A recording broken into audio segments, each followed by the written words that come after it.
Good morning, everyone. Thanks for joining us at 7. I'm Tracey McCain. I'm Nuclo. You're watching Eyewitness News here on the Wax. And we do have a lot to talk about, but first we want to say hello to meteorologist Jill Gilardi. You got to check on that first alert forecast because we're tracking a little bit of snow headed our way tomorrow, right, Jill? Yeah, I mean, snow lovers are a little bit disappointed, just saying. You know, it can go either way. Sometimes, you know, the data comes in a little heavier with snow. It's a little colder. This go around it's coming in a little warmer, so the snow amounts are dropping down for tomorrow. This morning, though, we do want to give you a first alert. There is areas of black ice. Okay, I've experienced it on my way in, a little skid here or there. So be extra cautious and be careful where you walk too, of course. Tomorrow, we got everything on the table for the state. Snow, mix, or just rain. It's a first alert weather day. You're going to be impacted traveling. Either it's slick or it's wet or with low visibility. Friday, the coldest air in 9 months gets here, and that is also a first alert weather day. So tomorrow's first alert weather day, we're going to see some areas, especially northwest, closer to the Massachusetts state line, where you're going to see measurable snow. Otherwise, it's like briefly a wintry mix or briefly snow over to rain. Impacts to travel. That system right now is starting to form over the Midwest. That's where you see the blue, the snow across the Midwest. Winter storm watch ahead of this system.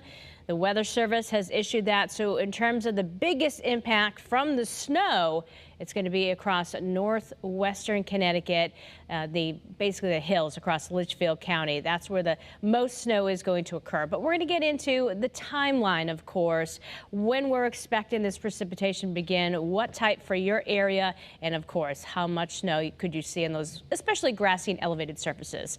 I'll see you in about 15 minutes. For now, let's get an update on traffic with Caitlin. Hopefully that black ice is causing a lot of accidents.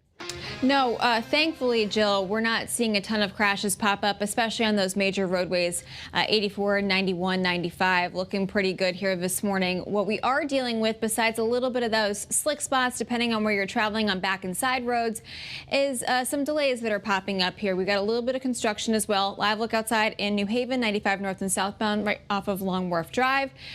Live look outside here in Hartford. This is along 91 north and southbound, that southbound lane of traffic merging onto 84.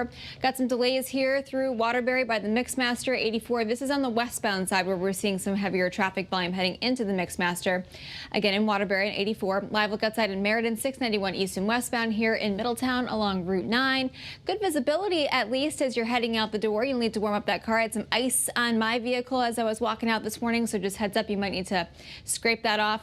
Normal delays down through Fairfield County. That's a quick check at your Connecticut Chevy First Alert traffic report driven by your Connecticut Chevy dealers. All right, the time now is 7:03, and if you hadn't finished holiday shopping yet, well, you could get a great deal on this Cyber Monday. Yeah, the National Retail Federation says today will break records with more than 73 million people shopping, and Adobe Analytics projects they'll spend more than $14 billion. That's 6.3% more than last year. Adobe also says so far this holiday season, shoppers have already spent close to $12 billion online just over the holiday weekend. And as you search for the best deals, a reminder to stay safe. Scammers and fake websites are out there, and they could ruin your holiday. Your reporter Taylor Knight is in the newsroom with some advice for anyone looking to cross some people off their holiday shopping list this year. Well, mobile shopping is expected to dominate Cyber Monday today. But whether you're shopping on your phone or on the computer, experts say you need to be careful. There are scammers out there, and they're trying to steal your money.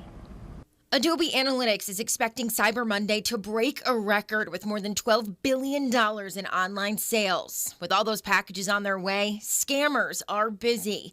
Some tips to remember while shopping today. Don't trust a bargain that's too good to be true. Always check the full website address to make sure it's the correct one. And be wary of alternative payment forms and unsolicited texts and emails. If you do find an item that you want to purchase, pay with a credit card so you can better protect against fraud. And to help you stay on budget, experts suggest comparing prices between retailers and only buying from trustworthy websites. Shop around, compare prices. There are lots of AI options for artificial intelligence options. You can go on the chats and you can find comparison shopping for you, or you can just go do basic comparison shopping and you can see where to get items. Experts say it's best to go directly to the website you want to order from rather than Googling the retailer. So here you would go to Target.com so that you know the website you're shopping on is the right one. Your reporter in our Rocky Hill studio, I'm Taylor Knight, Channel 3 Eyewitness News.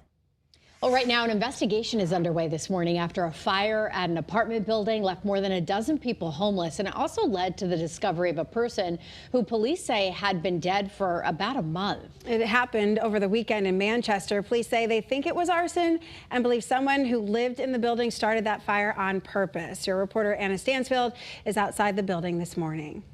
We're on the corner of Foster and Bissell Street. This is the apartment building that police say they believe someone set on fire over the weekend. You can see on the front door there's a sign still posted there that reads "Danger," alerting anyone that tries to get inside this building that it's not safe to do so. 17 people are waking up this morning without a home after a fire swept through this building, all now being helped by the Red Cross.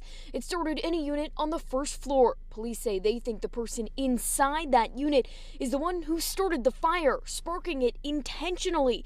Manchester fire crews were the first on scene, rescuing 3 people that were trapped inside. One person was taken to the hospital with non-life-threatening injuries. Another person found dead inside the building. Fire officials say they don't think their death has anything to do with this fire, though, and the property manager tells us the body belonged to an elderly man who had been dead for about a month.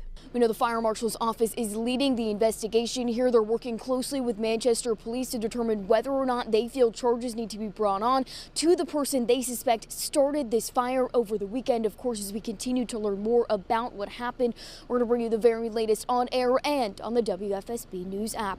For now, I'm your reporter in Manchester, Anna Stansfield, Channel 3 Eyewitness News. Happening today, officials from our state will hold a press conference to announce that the wrongful death lawsuit in the case of Joyce Grayson has been resolved. Grayson was a visiting nurse who was murdered in Willimantic by her patient back in 2023. That patient was on probation for stabbing and sexually assaulting a woman, and the lawsuit claims the state did not properly supervise him. The state agreed to pay the victim's family more than $2 million. An update now. A man is facing multiple charges after a standoff with Willimantic police lasts more than 16 hours, stretching into Thanksgiving morning. We brought you the story as breaking news as it happened that morning. Police say 21-year-old Luis Reyes was armed and threatening his roommate. The roommate told police Reyes stole his car and threatened to kill him. Reyes is now in custody and due in court December 23rd. Happening right now, police in Hartford are searching for the person responsible for shooting a man on Goodrich Street. Pinpoint News Tracker takes you to the scene here. Officials tell us the victim is expected to survive. We'll update you, of course, once we learn more. Right now, police in Hartford want your help searching for a driver involved in a crash that badly hurt a woman.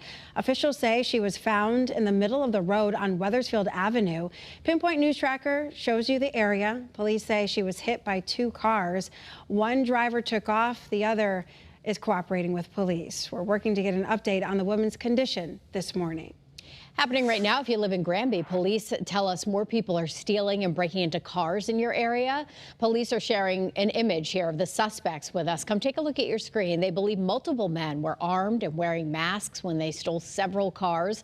Investigators tell us they targeted neighborhoods on several streets. You can see them right here on your screen right now. If you know anything, call police. Well, new this morning, Shelton police say they recently shut down multiple attempts at illegal street takeovers in town. Police tell us they won't tolerate takeovers and stop them with the help of state and federal agencies. They believe stopping the takeovers before they even happen will keep you safer. Happening right now, police in New Haven looking for a suspect after 2 men were shot outside of the Terminal 110 nightclub on Sargent Drive. Both victims expected to be okay, but police say the shots were fired from a car. We're working to learn more about the vehicle and who was inside. In Waterford, a suspected bank robber is waking up in jail. 36-year-old Michael Drayton is charged with robbery and larceny. Police say his arrest is in connection to the armed robbery at the Charter Oak Federal Credit Union on Boston Post Road in January. He's being held on $250,000 bond and is set to be arraigned today. Happening today, former UConn football coach Jim Mora is in Colorado, where he will hold his first press conference as the new head coach of Colorado State. That event starts at 5 this evening. We'll, of course, let you know what happens. But as for the Huskies, well, offensive coordinator Gordon Samus is acting as the interim head coach right now. They have a bowl game coming up they're getting ready for. We'll learn that opponent on Sunday.